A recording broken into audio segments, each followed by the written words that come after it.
I was born and raised in Canada, in Vancouver, and discovered that I wanted to be a medical anthropologist while I was at college, my second year, where I met someone who was at the time slightly younger than I am now, doing exactly what I'm doing right now, and I got addicted.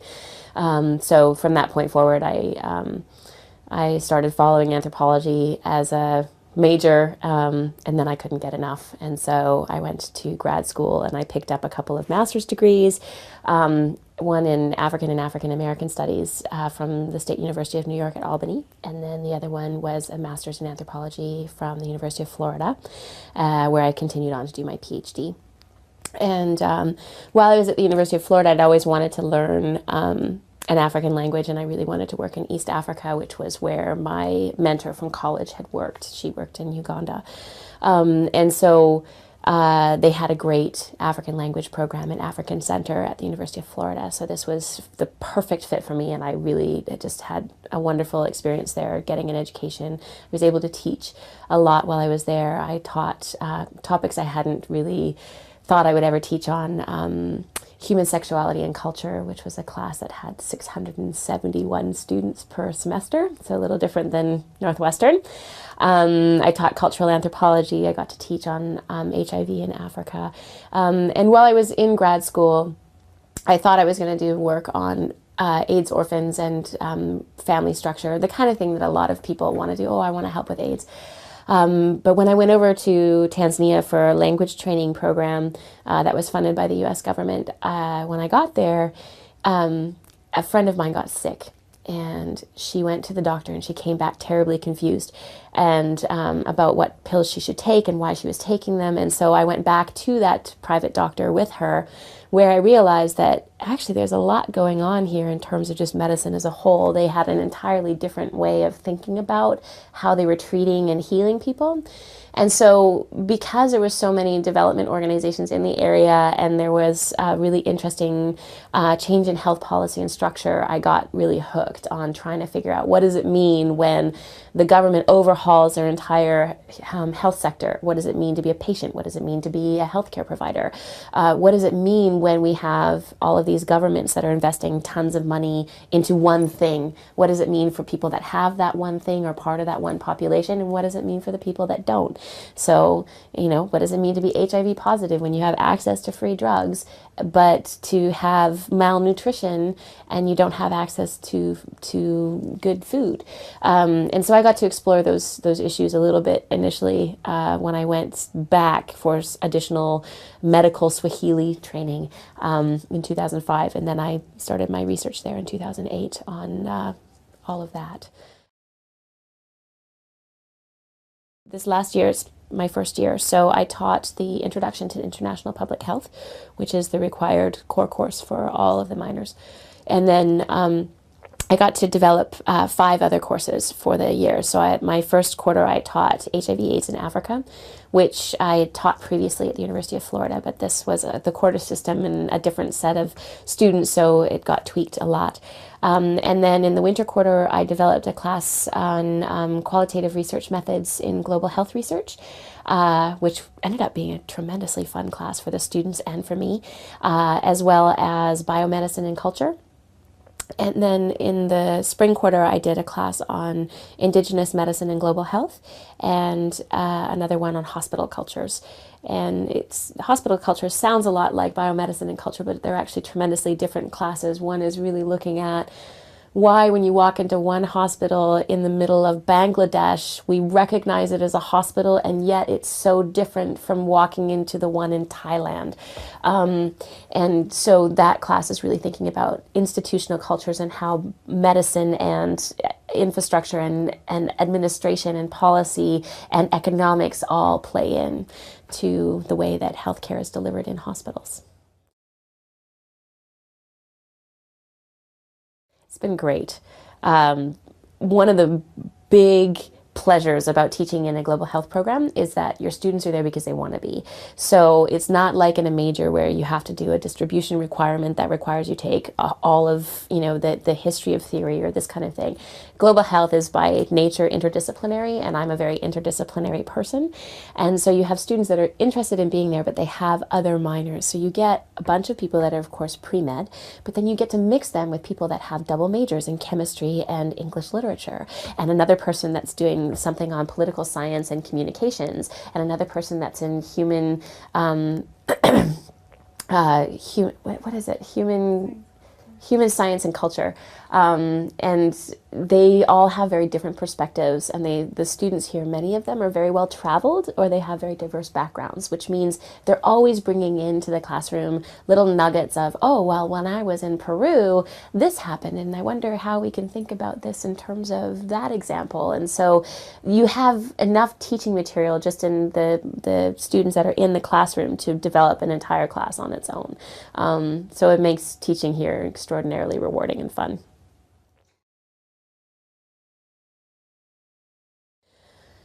Well, global health impacts just about everything. It's when it comes to trying to think about our own backyards or going abroad someplace, when it comes to health is sort of the foundation of being able to build everything else. You can't have a good economic situation if you don't have a healthy populace to do the work. And you can't have a good education if you're not healthy enough to learn. And so there's a lot of ways that things that we think of as sort of the common tracks in terms of going for a business degree or a law degree or a medical degree. There's a lot of aspects of trying to think about how we can create people that are the most productive in the world that tie into that.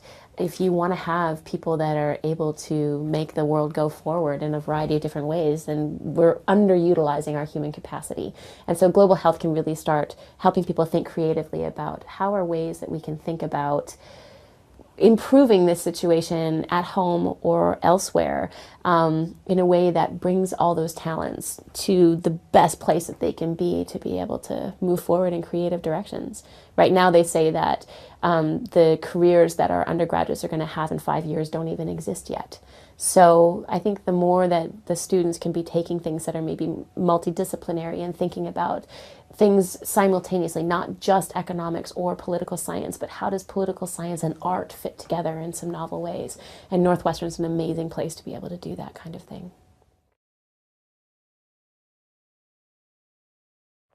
I'm working to develop a supervised undergraduate research program abroad. So this is, instead of study abroad, it's a situation where the students would actually get some training in research methods, and then they would be going to Tanzania, in Arusha region, which is in the northern end of the country, to be able to do actual public health research that the communities in the area have talked about being the things that they would like to know about. And they would be doing it in partnership with an undergraduate student from the University of Dar es Salaam. So this is an amazing opportunity for the students to actually understand what it means to really collaborate with the local people or the local capacity, and do it in a way that consults from the ground up. And so in that program, we'll be looking at some of the different access to healthcare, some of the problems that they have in terms of water sanitation and this kind of thing, as well as how healthcare is delivered, some things with traditional medicines. We'll also be looking at some various sites on the weekends, and then during the week, those students would be doing their research projects together, the undergraduate from the University of Dar es Salaam and the undergraduate from Northwestern, with supervision. So every day we would come back together and talk about what's working, what isn't, how do we collectively think about workarounds, and making this sort of a collaborative, collective research experience where the students are doing something that's meaningful for the local community, but also able to give those undergraduates some experiences that they can take and move forward.